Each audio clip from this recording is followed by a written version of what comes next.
Good afternoon and good evening, everyone. We're just going to wait maybe one more minute or so to let more people join in as we just started the webinar, and we will begin shortly.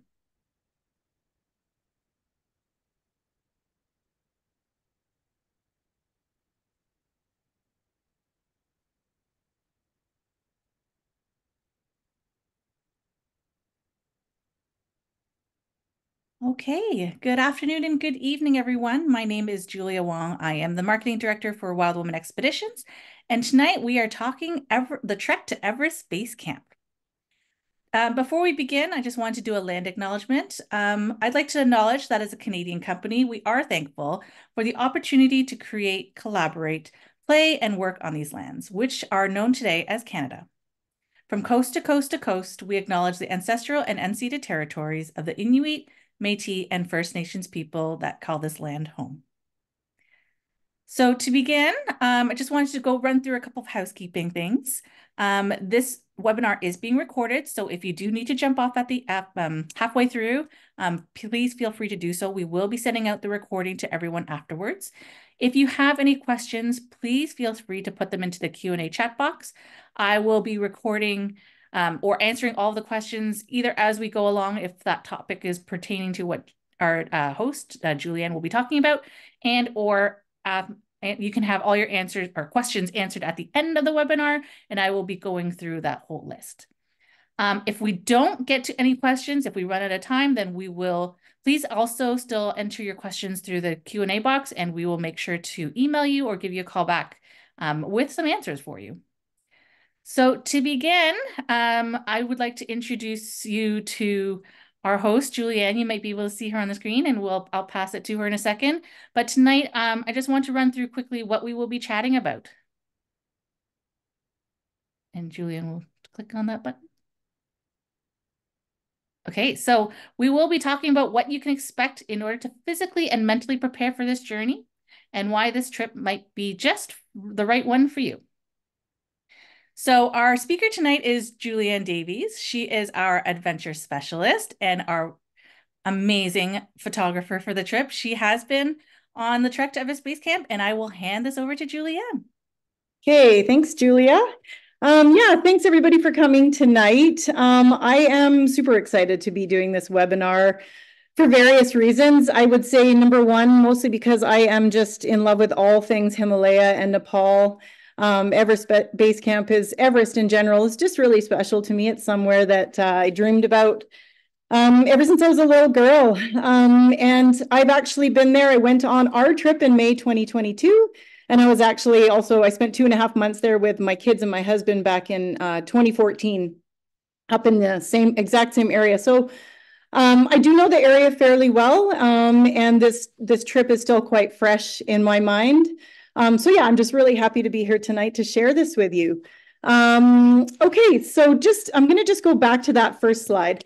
So the kind of what I want to, I mean, it's really tough to kind of, sum up one of your favorite trips on the planet in 30 minutes or so. But what I kind of want to do tonight is, this is one of those trips that it takes quite a bit. It's different than a lot of our other trips in the sense that there's definitely physical preparation.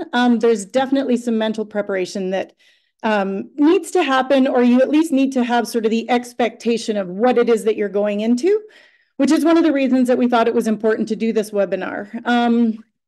So a lot of you, I don't know, maybe tonight you're just here just for curiosity's sake. Some of you are already signed up, and some of you might just be on the fence and wondering if this is something that you want to do. One thing I can tell you is that none of our trips, including this trip, are for the ultra athlete. You do not have to be any kind of athlete in order to do this trip. You just have to have a really big sense of adventure. You have to commit to being active leading up to it. If you have a couple months, all the better. If you have a year, great. But it is not out of reach for, I would say, the majority of our women. It's not technical whatsoever. But it is physically and it is mentally demanding. So tonight I just wanted to talk about some of those points. I'm not really going to talk about an exact training regime. We have some really great pointers in our detailed trip information on the webpage. And I'm more than happy to talk to all of you, any of you, whenever you want. You can give me a call and we can talk, because it's really quite a subjective thing. Somebody who's lived in the mountains all their life, it might be a completely different scenario than, say, you live somewhere with barely a hill around you, but you want to train. So it's really subjective and it's personal to everybody. So yeah, I'm more than happy to chat on the phone with all of you at any point. So that being said, let's move forward here. Okay, so this trip really does take place it's got three components. The beginning is Kathmandu, where you get to spend an incredible day at the beginning and another really incredible day, maybe 2 days at the end. And then the actual bulk of the trip is the trek to Everest Base Camp. So that's something that I really love about this trip, is the fact that you do get a real taste of Nepali culture because of your time spent in Kathmandu. You don't arrive and get shuttled straight to the plane to go to Lukla. You really do get to go and see some of the more incredible aspects of Kathmandu in the short time that we're there. So here's a photo of Kathmandu. It's a great photo in the sense that to me, it really sums up a little bit of, if you look closely, there's quite a bit of chaos going on in there, but it is also one of the most beautiful, spiritually rich, culturally rich cities I've ever been to, and it's one of my favorite cities on the planet. So you arrive at the airport. You can arrive a day or 2 or 3 or however long before the trip starts, but our trip starts on day 1, sort of in the afternoon. But you get picked up at the airport by our wonderful Norbu, who you'll all meet if you go on this trip. And then we go to the address hotel, and that's where we get our first meeting. We get to meet everybody, and we have dinner that night.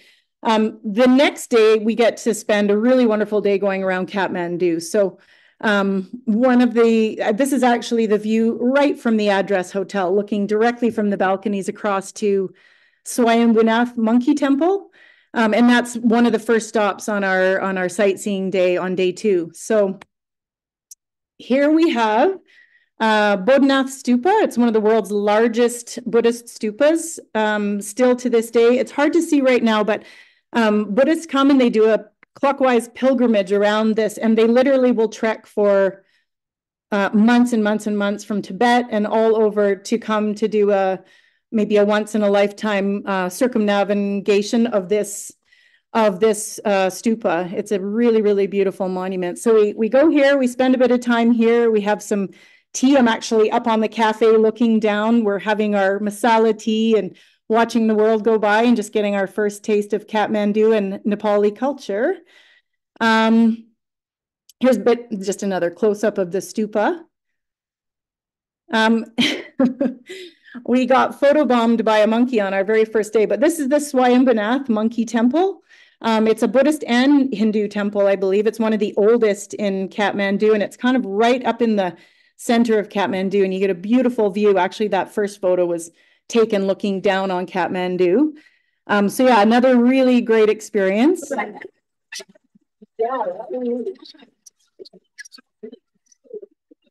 Just a little taste there. I don't know, was there sound, Julia? So sad. So I put numerous video clips in here, and we just could not figure out how to get the sound to work. We're stumped. So we won't have the sounds of Nepal in the video, but I'll put something together later and post it for everybody to see with sound, because there's some really beautiful bells and all sorts of really neat sounds. It's one of my favorite aspects, actually, of Nepal. We also visit Durbar Square. It's an incredibly old, beautiful area of Kathmandu, and all of these incredible intricate wood carvings. So it's a really packed day. We have those 3 main stops. And then in the afternoon, after lunch, after we've done our sightseeing, we head off on about a 2 to 3 hour drive to where we're going to be catching the plane into Lukla the next day.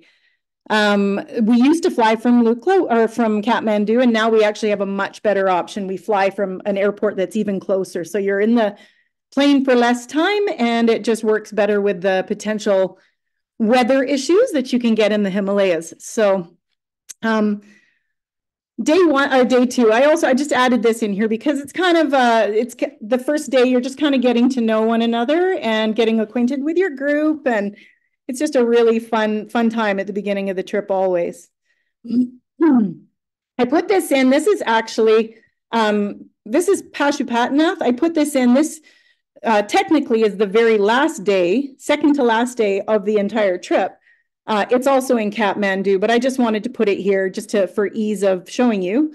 It's a fascinating site, and I'm really glad that we go there. It's an area where they do open air cremations. It's a sacred Hindu site. So you decide that day, or you can even decide once you get to the gate if you're feeling comfortable enough to go in. But there's all the sadhus and all these incredible women who have come up from India to do their Hindu pilgrimage as well. And there's people in there. It's a really, really fascinating way to get an idea of Hindu culture. And also it's got a Buddhist element as well. But anyway, that was an incredibly fascinating day. And I think it's really neat that they put this at the end, because after 18 days in Nepal, you're kind of a little bit more desensitized to the sort of the cultural side of Nepal that you might have found a little bit shocking the first day or two that you arrived. So this is at the very end of the trip. So it's a really, really neat day as well.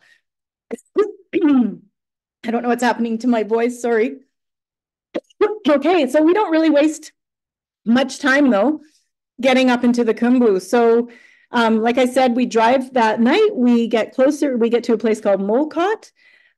We spend the night there, and then we have a really, really early morning. We get up at 4 a.m. to head to the airport so that we can get a good start on our trek and hopefully get a good weather window.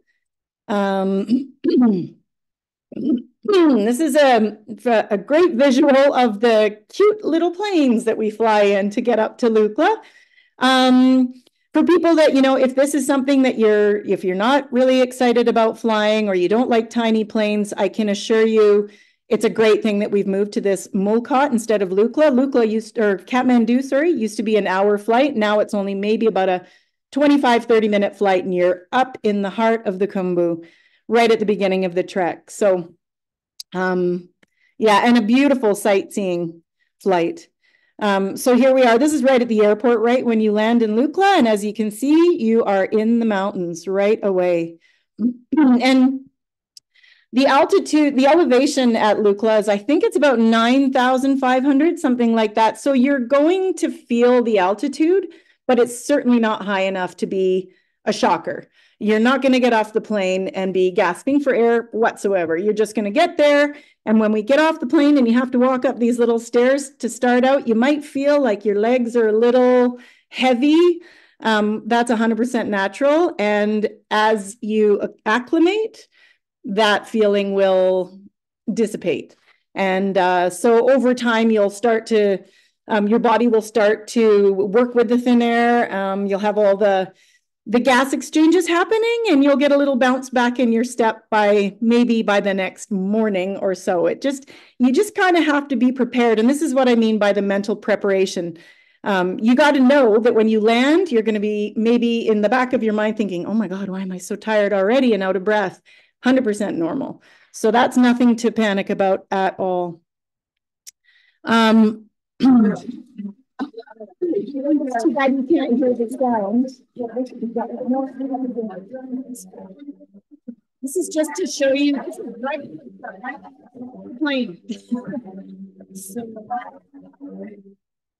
Can you hear me talking, Julia, when that was going? Okay. What I was saying was, too bad we couldn't hear the sound, but that was right in Lukla. So we jump literally into Nepali culture the minute you get off that plane. So that was basically right outside our hotel door. So yeah, so we start off that morning. We start gentle. Nobody's running anywhere. We have a lovely breakfast. We get to meet our local porters. We have, I think, usually 4 or 5 porters or more. They're all local. They're all from little villages, a couple hours walk away. And I can assure you they are so, so thankful for the work. I know that that's something that it's tough to struggle with watching somebody carry all of your gear, with the exception of the little day pack that you're going to be wearing. But it's really important to remind yourself, I mean, they're being paid well, and they are absolutely dependent on this work. And you will get to just love these guys by the end of the trip. They just have smiles on this big the entire time. I mean, I know that's a real testament to Nepali culture. But yeah, well, you see how hard these guys work, and they're smiling as big at the end of the trip as they were at the beginning. They're just such a wonderful element of the trip. We don't trek with them. You get your gear ready every single morning. You put it into your duffel that we provide, and then you walk out with your little day pack and you have your breakfast, and you don't even worry about your bag. When you get to the next tea house, your bag seems to magically be there, but it was carried there by your porter and left for you in your room. So it's a really lovely, and it makes it logistically quite doable for us, because you really, all you need to carry is your small day pack with a warm layer, water bottles, camera. That's about it, really. So this is right in Lukla, our very first morning. You'd get very used to the donkey trains and the yak trains and the Zo trains. The Zo is a half cow, half yak. They're everywhere along the trek, but you'll probably fill up half your memory card the first time you see them, because it's so exciting. And then by the end, you're just like getting out of their way. But yeah, it's a really neat element. So anyways, we start because we arrive early in Lukla. And yeah, the beauty of this trek is that our very first 3-4 hours of this trek is downhill. So you are not going to arrive and suddenly be worrying about, oh my God, we're going up and I feel sluggish. It's a perfect combination. You're getting used to the altitude. We're going to drop downhill for a couple of hours. And as we're doing that, our body is naturally acclimatizing. So it's perfect in that sense. So we have a short hike the first day to get to our tea house in a place called Pak Ding. And I'm just going to move to the next slide here. Here's our group. This is as you're heading out of Lukla to begin your trek officially. We're all looking pretty fresh here. Looking and smelling fresh. That changes.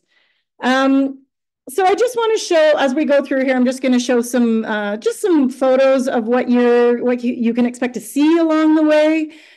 These are the rhododendrons that Nepal is famous for.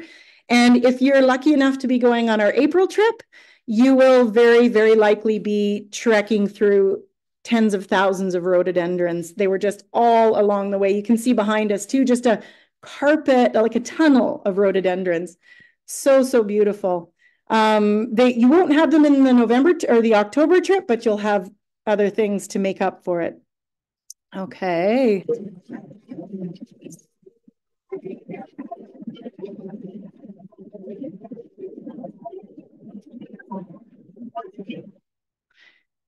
Yeah, it's too bad again that you couldn't hear the sound. They've got the big bells on and they just wander. And so that's kind of the sound that you get used to the entire time you're trekking, is this beautiful symphony of yak bells in the background, or yeah, the monastery bells, or the horns that they are blowing from the monastery rooftops. It's just, I mean, it's an incredible place where anywhere is an incredible place when just the sounds are over the top, kind of have a spiritual element to them. So it's just, there's just so many layers of what makes trekking in the Himalayas truly, truly special. So here's a couple of photos. Just you can see the one on the top left, that is Namche Bazaar down below. So that might give you an idea of, I'm sure most of you, if you've looked at the itinerary, you all know by now that day 4 of the trek, or sorry, it's actually day 2 of the second day of the actual trekking, is our biggest day. So we start in the valley bottom down below, and we end up in Namche, which is that clamshell village down below. So in a way, that's actually also a good thing. You kind of get on this trek, I think the big question for a lot of women is, am I just trekking up and up and up and up and up? You're not. You really get the bulk of the elevation gain done on that second day of the trek. And because it's a big day and because we're just in our beginning of our trek, we really take a nice moderate approach to that day. We do not, nobody's running up that hill. And if they are, all the power to them, but the rest of us we have many, many built-in breaks. We just take our time. We have the entire day to get to our accommodation in Namche. There's no rush. We start early. And once we get there, we're greeted at our tea house with warm garlic soup. Might not sound great, but that's a very important part of acclimatizing. Hot lemon tea, whatever hot drink you want, and then a lovely dinner. And then probably straight to bed for most of us. But yeah, so really once you're past that huge day, the trail really does level out. Not entirely, you're still going up for sure, but the day after, it's an acclimation day. But I would say out of the 8 days of trekking to Everest Base Camp, 6 of them are quite moderate in terms of the steepness of the trail, the difficulty of the trail. They're not difficult at all, but you are definitely not going straight up. So this is obviously the big question in most women's mind. Am I fit enough? What are the trails like? Can I actually do this? I would say there can be a yes to the I am fit enough. Can I do this? Of course you can. What is the trail like? I'm going to show you. But the yes to those, am I fit enough and can I do this? Like I said, let's have a chat if you're thinking about doing this. If you feel like you are not maybe fit enough, I definitely have some suggestions.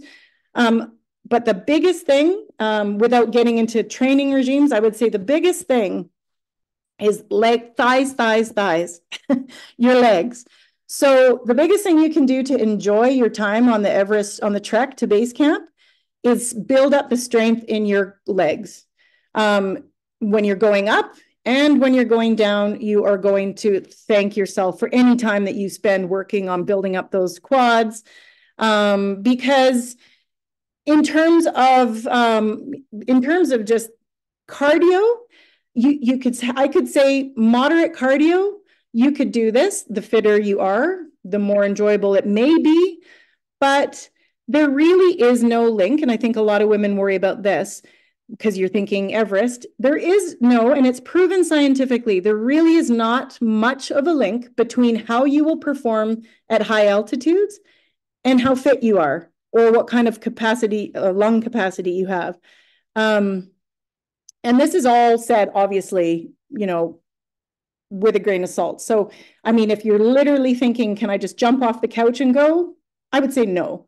Are you willing to, even if you live on flat ground, are you willing to get out and 5 times a week, 5 times a week, and just work to building up your cardio a little bit more and strengthening your legs? You can do this.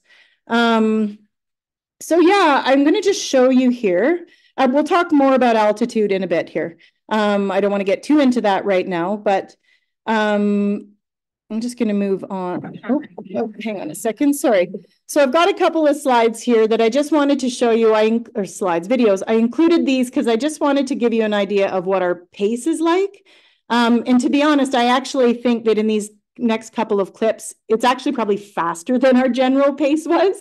We were still only on day 3 of the trek here, so I think we were all a little gung-ho, but we are really moving, not very quickly. And we're all chit-chatting along the way because, as we know in life, it really is about the journey, not necessarily the destination. So we're here to enjoy ourselves. We're not here to push ourselves to the extreme, go, and then not be able to get out of bed the next day. So I'm just going to show you, this is above Namche.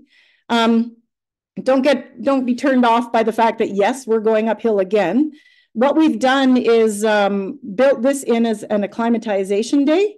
There's an easier way to skirt around to the next village, but we decided we would go up to this gorgeous village above called Kumjung. And then we have lunch, and then we descend down to where we're going to sleep for the next night. So it's a really, really well-built itinerary in that sense. It's super safe because we take our time, and we've built things like these acclimatization days in to help your body best prepare for when you get to the higher altitudes. So I'm just going to show you.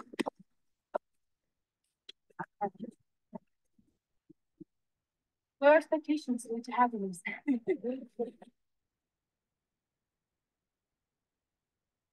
Ooh, hang on.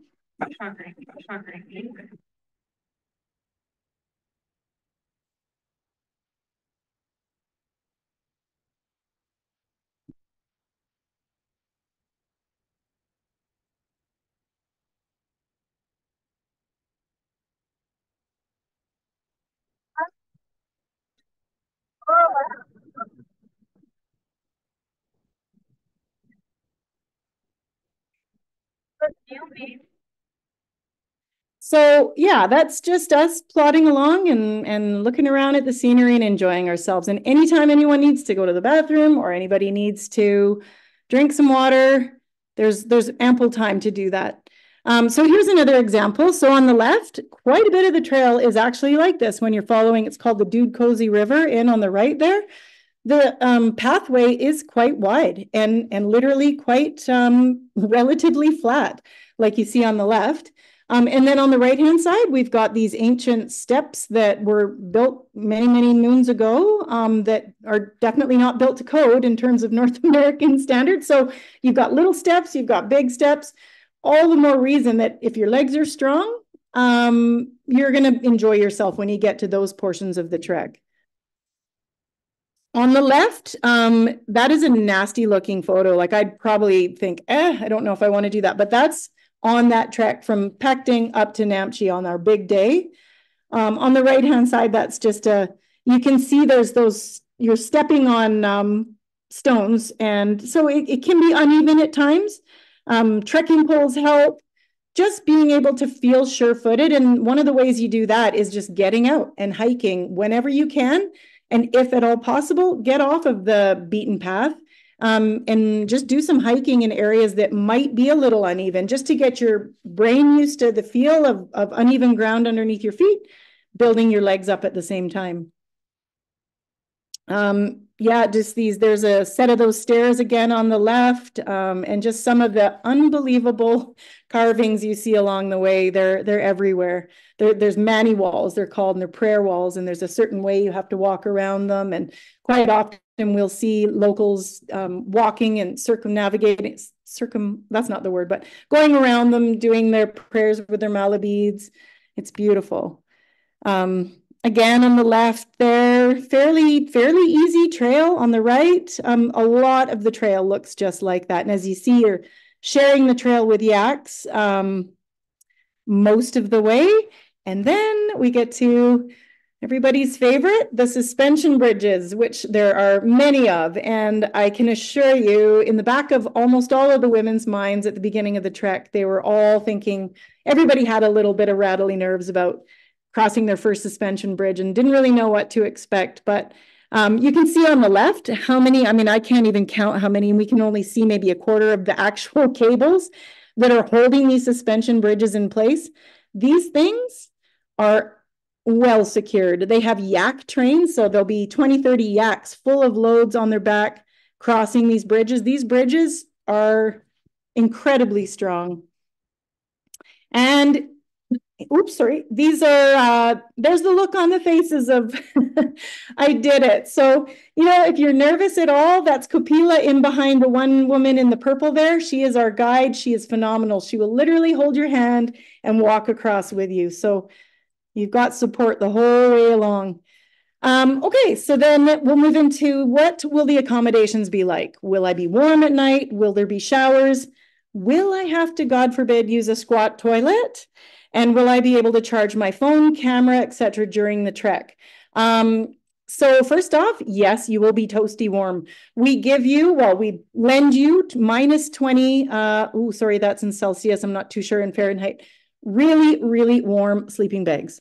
So you will be toasty, and all of the rooms have these really thick duvets that you can put over top of your sleeping bag if you want to add a little bit of warmth. It's not going to be freezing cold at all, but if you're a cold sleeper, I would say you have nothing to worry about. Showers, some of our tea houses, mostly the ones down low, a couple of them will have showers. And this is all where the expectations come in. If you're doing a trek like this, I think it's, I'm not going to say you need to lower your standards. You just need to kind of wrap your mind around being in the place you're in. So when we get up higher to some of the tea houses, Le Boucher and Gorikshep, no showers.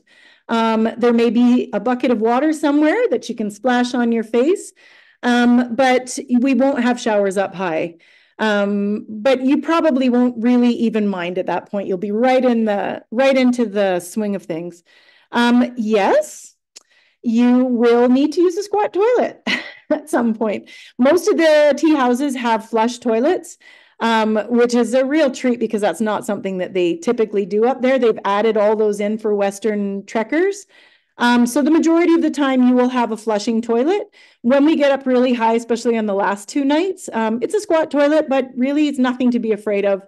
And they're surprisingly non-smelly. And there's bars to hang on to.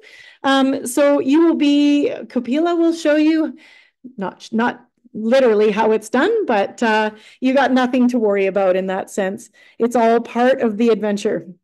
Yes, there's power at the tea houses. Power is premium up there. Power is not easy to come by. It does cost to charge your phones and your cameras. It's really worth bringing your little own external battery pack. We can talk about that later because they kind of just charge you one charge for to plug something in. So you might as well charge your big battery pack rather than just doing mini charges. But yes, you can charge your phone. Yes, there'll be power. It's limited for sure, but it does exist at all of our places that we're staying. Here's just a photo of what the inside of one of the tea houses generally look like. Some of them are all tables, not like actual tables and chairs when the bigger tea houses where there's going to be other trekkers with us. This is just us having tea. We do stop along the way every day. We stop at least once, if not twice, and have a nice hot cup of tea and a snack, and we stop for lunch as well. So yeah, it's just an idea of the inside. You can see the little stove there. That's a pellet stove. They literally burn, not pellet, but yak dung. And that's how they stay warm. This is the accommodation in Namche. Well, it's my room. I didn't get photos of everyone else's room, but this is what you can kind of expect for your accommodation with the twin beds. Those are the big duvets that you can throw over top of your sleeping bags. These rooms in particular even had little heating pads that you could turn on your bed. This had a shower and you can see the flushing toilet. I would say this is going to be the nicest of the accommodation that you stay at. I'm not saying they're going to drop down a lot, but this is definitely one of our nicer ones in Namche. They will get slightly more basic as we move higher and higher up the trail. Food and water. Will this be the culinary journey of my dreams? I'm sure you can all answer that. Are there cultural nuances surrounding food that I need to know about? And will I have access to safe drinking water? No, this is not going to be the culinary journey of your dreams. But that being said, there's nothing wrong with the food up there. It's basic, it's healthy, it's almost primarily 99 to 100% vegetarian. And I should also say, this is one of the reasons I love that we spend time in Kathmandu. Yes, maybe. When you are in Kathmandu on either end, 100% you will have some of the best tasting butter chicken and curries, etc., that you've probably ever had. But while you're on the trek, it's really good to just have that expectation going into it that you're going to be eating possibly a lot of potatoes, a lot of cabbage, a lot of chard, carrots, onions, healthy food, and a lot of it when you need it. Dal bat, definitely lots of lentils. Enough to keep you fed, enough to keep you energized for the trek. Nothing fancy. The cultural nuances, this is really important. In Nepal, food is sacred, as it is in a lot of parts of the world, and as it should be. But one of the things that we find is a little bit tough. We do in Western culture, we tend to order these giant meals, and then if we can't eat that all, we just think it's okay to throw it away. That's just not okay in Nepal, and it's certainly not okay on the trek because It's such a difficult growing window that they have up there, and their food either all has to be brought in on a yak or has to be grown in their soils up there. So yeah, so this is something that you just take into mind when you're up there, take into consideration that start out small, eat what you think you can eat, and just try not to throw away any food. Even sharing meals we found was a good idea for the women. Will I have access to safe drinking water? 100%. You do not have to purify your water. We do that for you. We have an assistant guide whose their job is specifically to be a tail guide at the back and make sure the people at the back of the pack are well taken care of, but they also fill up our water bottles twice a day, in the morning and at night. You'll never not have enough water to drink, and it will be safe. We do have on our packing list, if you want to bring your own little tablets just for your own peace of mind to drop in the filtered water as well, that's fine, but we do that for you. Here's just an example of some of the food on the right. That's that famous garlic soup I mentioned. Every night, it really does help your body acclimatize. I don't know the science behind it, but it does, apparently. Dal bhat on the left, we'll eat a lot of that. Super healthy, delicious food. So you can see it's quite basic, but it's really, it's quite tasty. And you will be happy. You will be well fed and happy. Okay, so big question for a lot of women, altitude. Will I feel the altitude? Yes, you will feel the altitude. You can't get around that. How do you adjust to the altitude? What safety measures does Wild Women Expeditions have to monitor us along the way? And what happens if I have any problems with altitude? So like I mentioned before, they've really proven that there isn't much of a link between, much if any of a link between your fitness level and how altitude will affect you. But one of the beauties of our trip, one of the reasons I think going with us, as opposed to going with other companies that might have a quicker, more condensed trek to Everest, we take our time, we build in enough days to acclimatize properly and safely. And I think that's one of the beauties of our treks. It's possible to do this trek faster, but not safer. So we build in those acclimatizations up and down, climb high, sleep low. Your body just naturally adjusts as we're doing that. Well, and I was going to bring up at that point, so I should just bring it up anyway, because a lot of women ask about altitude medication. That's something that you would just want to talk to your doctor about. It's an option. It's not like a Band-Aid. You don't take that and not feel the altitude. It's just something that kind of is supposed to help your body with the gas exchange, and it helps you acclimatize a little bit better. That being said, I have my own personal opinion on that, but we can chat about that if you call. I've taken it, and when I haven't taken it, I've adjusted better.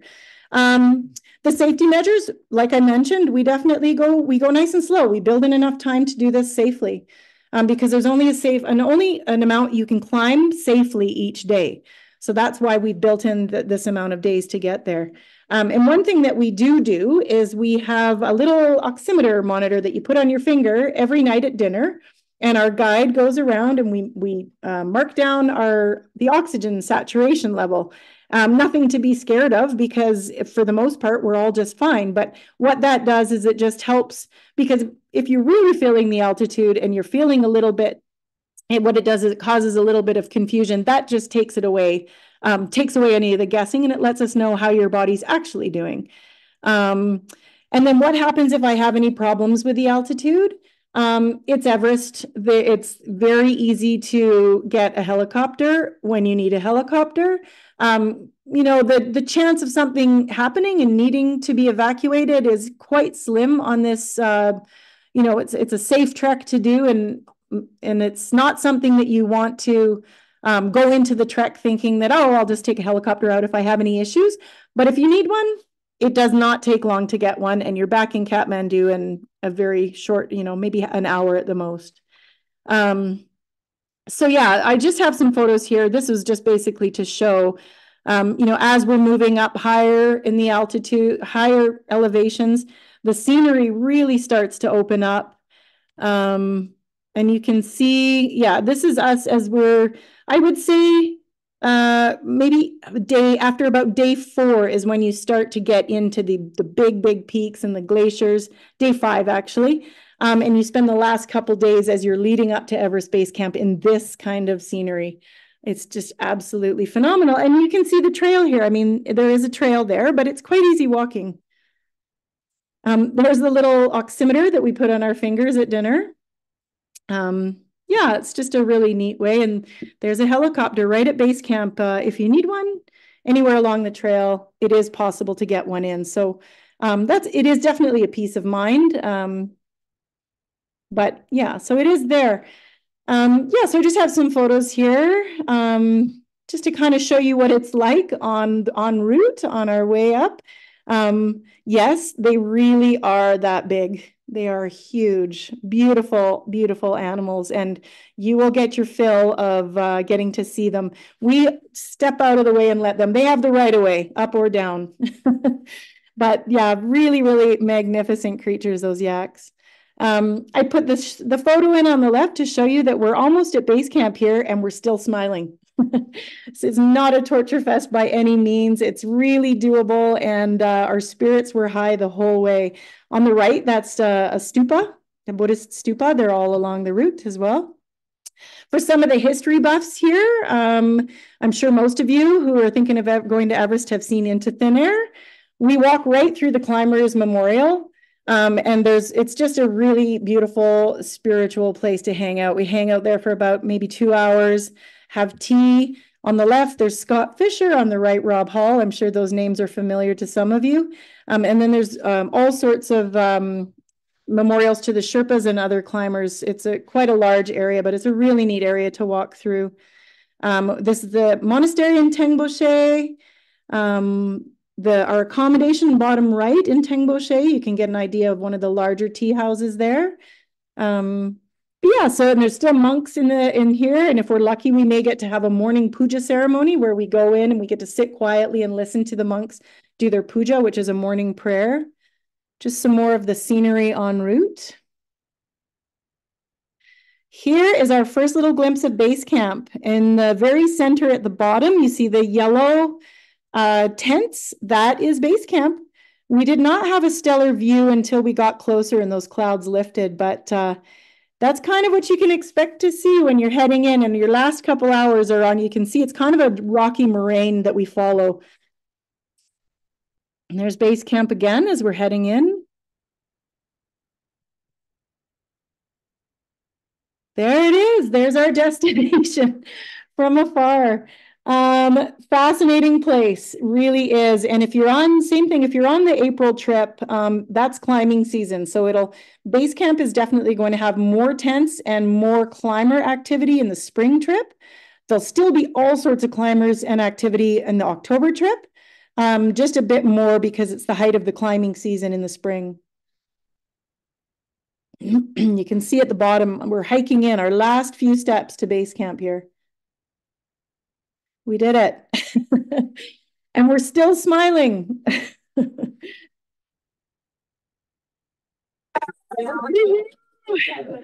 five. Yummy, high five.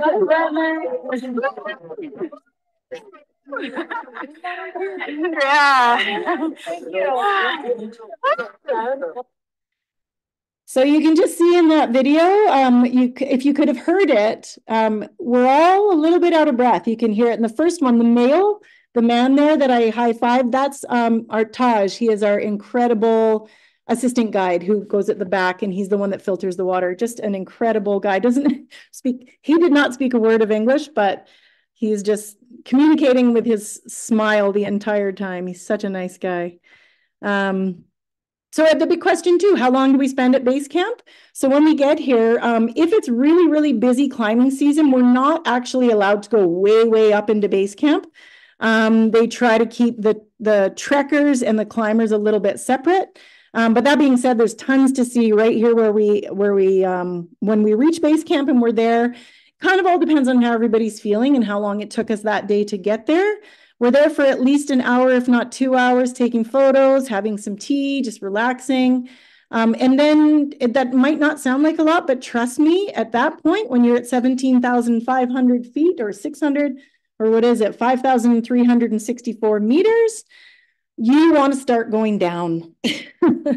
And that's another part of the expectations.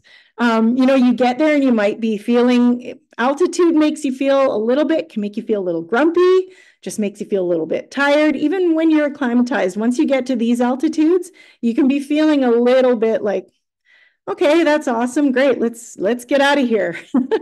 So yeah, this is as high as we go, unless you're going to do Kalapatar the next morning, which we'll talk about. But so we take our photos, we celebrate our making it to base camp. This is a wonderful mother-daughter duo that came with us. Such awesome women. Another shot of base camp.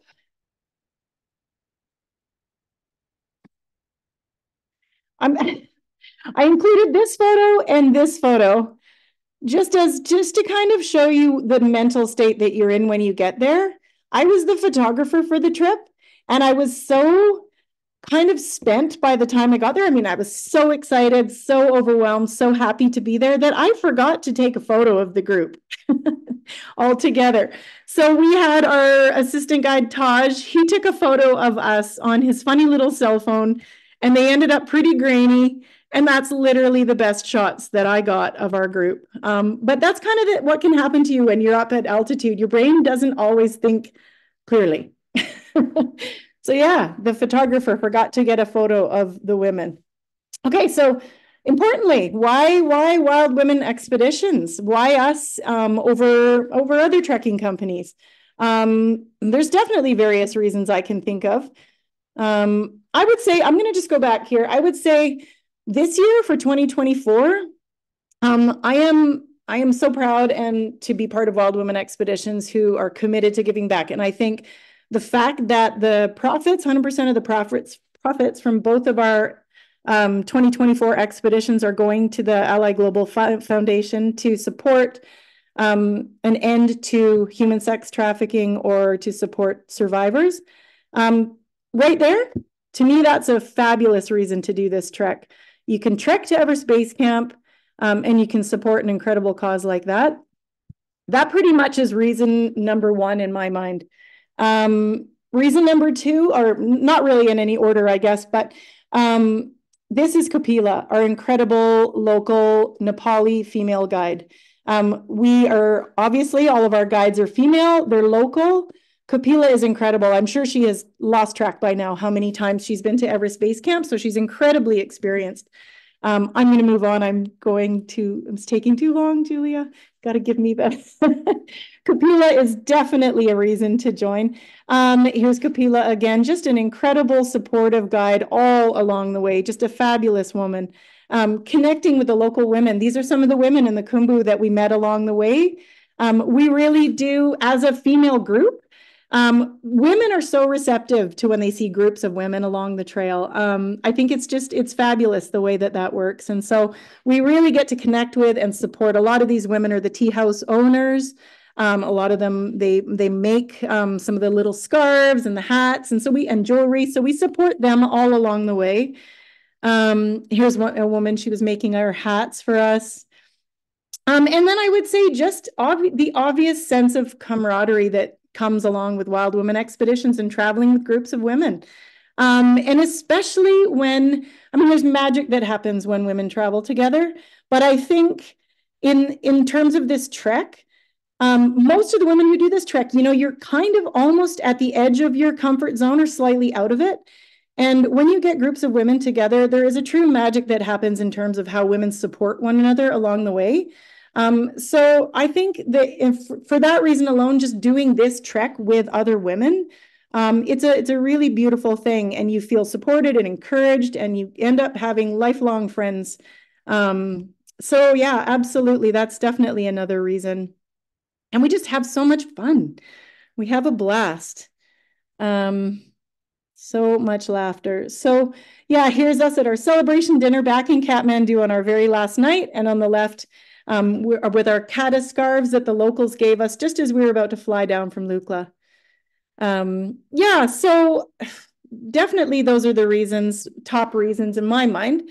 So yeah, I just want to open it up to questions. I know there's probably questions, and I didn't, sorry for going over my time limit there, Julia, but you want to go ahead and That's let me, okay. Yeah, yeah. before we get to questions, I just wanted to reiterate again what Julianne had said. For 2024, both departures, our profits for this for the 2024 season will be donated to Ally Global Foundation. Just a little bit about them in case if you're curious. They are a Canadian company working to prevent human trafficking in both Nepal and Cambodia. Survivors are provided with resources to enable their healing process. Ally assists women with safe housing, educational opportunities, and job training in both Nepal and Cambodia. And they also provide training and awareness programs in Canada. So we're proud to support them. We're planning an event this coming year as well, an in-person event to raise more funds. We call it the Move for Freedom event. Our first one was last year, and we did a little hike in Scarborough area in Toronto, Ontario. And we will do one again this year. And we constantly want to continue to raise funds for them because we believe in their cause and we want to make sure that we do give back to the communities that we do visit. So, as you said, we have some questions, and I'll go through these ones now. Angela asks, what's the average age of your participants? Yeah, good question. So yeah, like every trip, it kind of takes on a life of its own, but we find that the wide average for our women, the majority of the women that travel with us, it's kind of 45 to 85, not necessarily on the trek, but that's just kind of wild women at large. This trek in particular, it's really tough to say. Last year we had a woman, I believe she was 72 or 73, maybe even 74. She made it all the way up to base camp. And I think she was, I think she, from what I heard, she was incredibly fit and had an incredible time. But 74, we had women on my trek here that were in their 60s. Lots of women in their 50s. We have the mother-daughter duo. Sometimes you'll get women in their 20s. Usually as a mother-daughter duo, we don't typically have many women at that age coming to join us on their own. So yeah, it's tough to say, but I would say a lot of women 40s, 50s, 60s, and into their 70s. And there's no age limit? Zero. No, I mean, no, that's not the age limit. There's no age limit. Yeah. Yeah. Perfect. Another question is, what is the name of the airport where you fly out to Lukla? Where we fly out to Lukla, Ramachop Airport in Molkot. Okay, awesome. Um, for the solo travelers, is it possible to get a private room at the tea houses or are the accommodations shared?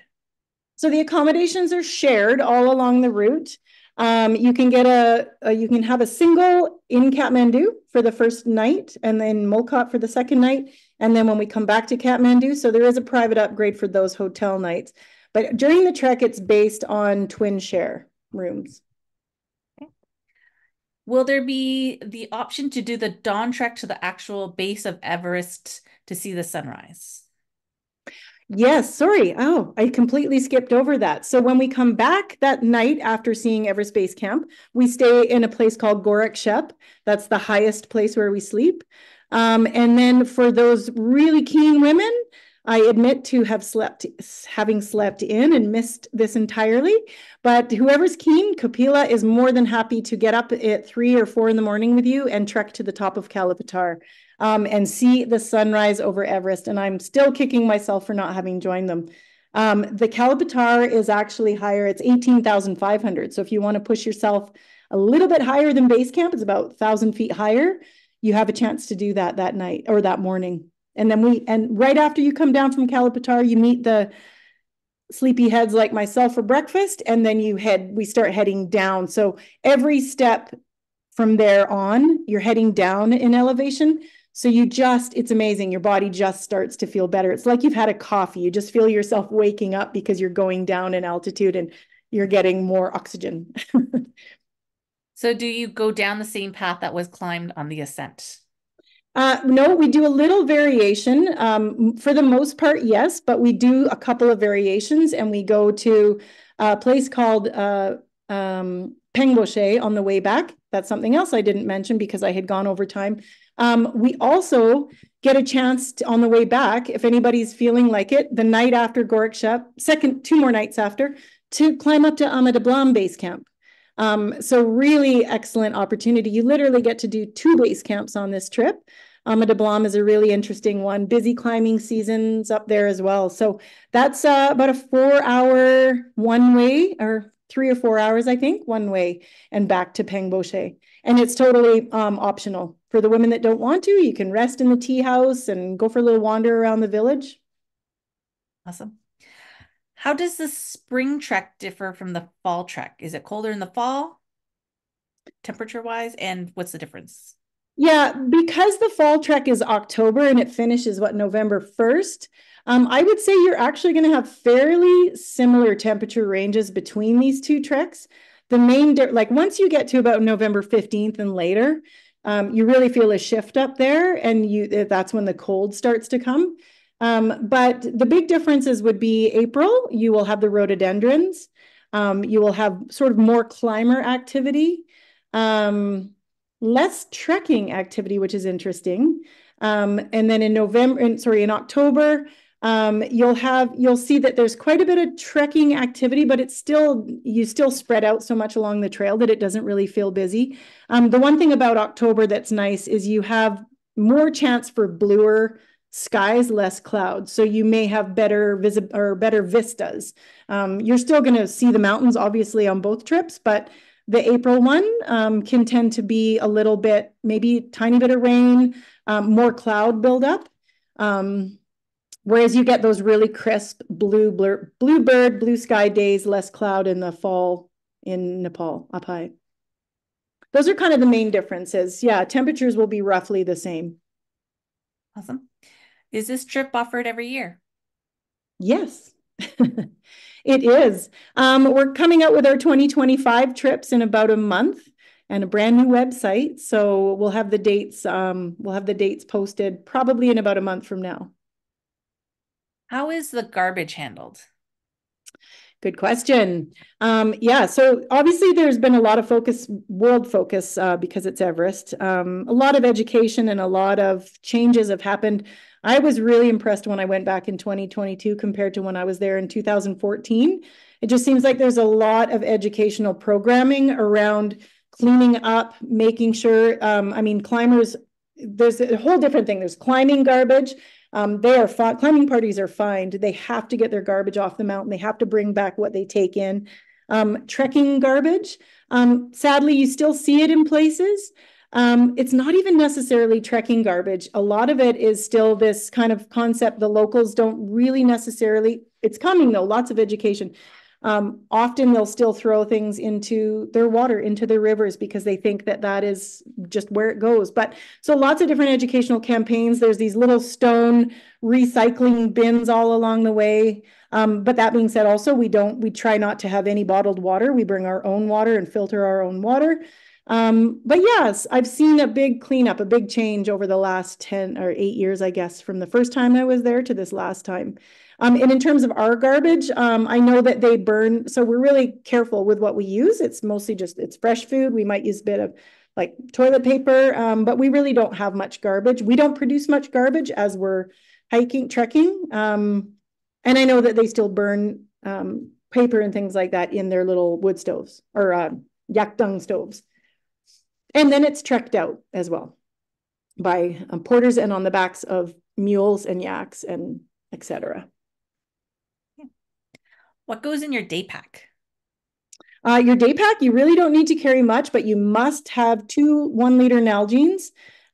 You have to have 2 of them because you're really going to want that much water. And then if you get separated from Taj or whoever the assistant will be at the back, and you've run out of water, you just really don't want to run out of water. And you really need to stay hydrated. That's also a very important part of acclimatizing. So your water bottles, a down jacket, a rain jacket if there's a rain jacket. Your chance of rain is quite slim, but Your hat should be on your head. Maybe if you are somebody who likes to graze throughout the day, you might want to bring yourself some little power bars, some um, electrolytes, those types of things, energy chews, those kinds of things in your day pack. But really, you don't need to carry much at all. Also, your Crocs or your shoes that you're going to wear around the huts in the evening, you would probably just want to maybe put those on your pack. That's about it. Okay. I know we've hit the 8 o'clock mark, but I have a couple of questions that I do want to get recorded. So I'll be quick about those.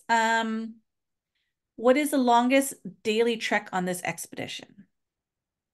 The longest in terms of the hours or distance? I'd say hours because I think we would list distances on the website. So let's go with hours. Yeah, well, and it's interesting because one of the shortest distances is one of the longest days, and that would be a day from Pakding up to Namche. It's really not a huge distance, but it's relentlessly up, up, up. But this is why we just take it easy. We take about 6 to 8 hours if it takes that long, that we've got that long. So that would be our longest day on the trail. That being said, the very last day from Le Boucher, we get up to Gorikshep, have lunch, then we continue to base camp, then we come back to Gorikshep. That is a big day. Okay.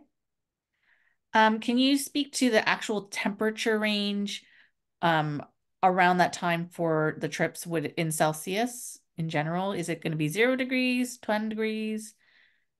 It's surprisingly warm once the sun comes up. Even if it could hit about zero by, getting close to November on the fall trip. You could be getting close to zero in the evenings, but it's one thing about being up at altitudes like that. The minute the sun does come up, you feel it burning on you and you heat up quite quickly. The sun is so intense at those altitudes. So often, like the first time I was there until December. You would be quite chilly at night, and there'd be ice on the windows. And then the minute the sun hits you, you're in a t-shirt. So it's tough to say. I would say it's going to be maybe about 15 degrees in the day, a nice fall temperature, but in the spring and fall probably.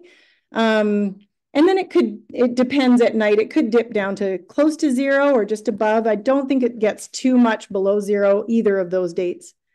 Okay, perfect. I don't know the Fahrenheit conversion, sorry. If someone needs an extra night at a tea house to be acclimated, does a guide stay behind with her?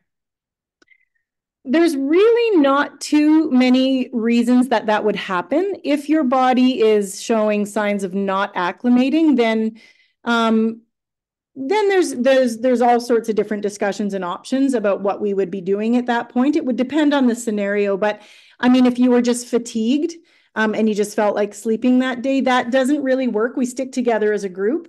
So as long as you're healthy, there's no real safety reason that you need to stay. If you needed to stay because we saw that your oxygen levels were low on the oximeter in the evening, then your option would be, and if they were really low, your option would be you'd either have to start descending or you'd have to look at going out. It doesn't happen very often.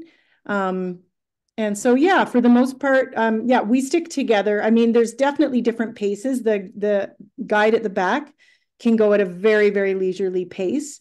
And the people at the front can go whatever, they can go faster if they want to. So everybody can go at their own pace. It's really rare that anybody would need to be left behind. And if it was for any sort of safety reason, we'd be looking at getting you out of there. How do we organize the flight? Oh, sorry. Do we organize the flight to Kathmandu ourselves, or is this also organized by Wild Women? So we have two really fabulous travel agents that work for our women. Their names are Megan and Zale, and I'm happy we can provide that maybe in the link. We can give you their email. And the beauty of going with them is that they know the dates and the times that you need to arrive and when you can book your flights or when your flights should be booked to leave on the last day. So yeah, they're great. And we have their email that we can provide you for that. Can you speak quickly about visas and applying for visas? Yeah, it's super duper easy. So you don't have to do your visa before you arrive. You do it right at the Kathmandu airport on arrival, and it doesn't take long at all, depending just if there's a big lineup. It's about $40 US, and there's a little kiosk, and you literally just do it when you arrive. You do not have to do it ahead of time. Perfect. Can you speak to sunscreen and protection? Yeah, wear it. Wear it for sure, or you'll end up like me with all these sunspots on your face. Yeah, the sun is incredibly strong up high. So you are going to want to put a sunscreen on. You're going to want to have a baseball hat or even like a wide brimmed hat. Um, it's really important to cover up there. The sun is intense. Yeah. And I'm just gonna ask one more question because I know we're over time now. And any questions that we don't answer, we will reply via email or phone call. Um, how much cash should we have on us for the trek? So yeah, you don't, I mean, for during the trek, you're not really going to be there's nothing to really buy up there other than maybe in Namche, you might be able to, or some of the little villages, there's a little bakery, or you could buy some little souvenirs to take home from Namche.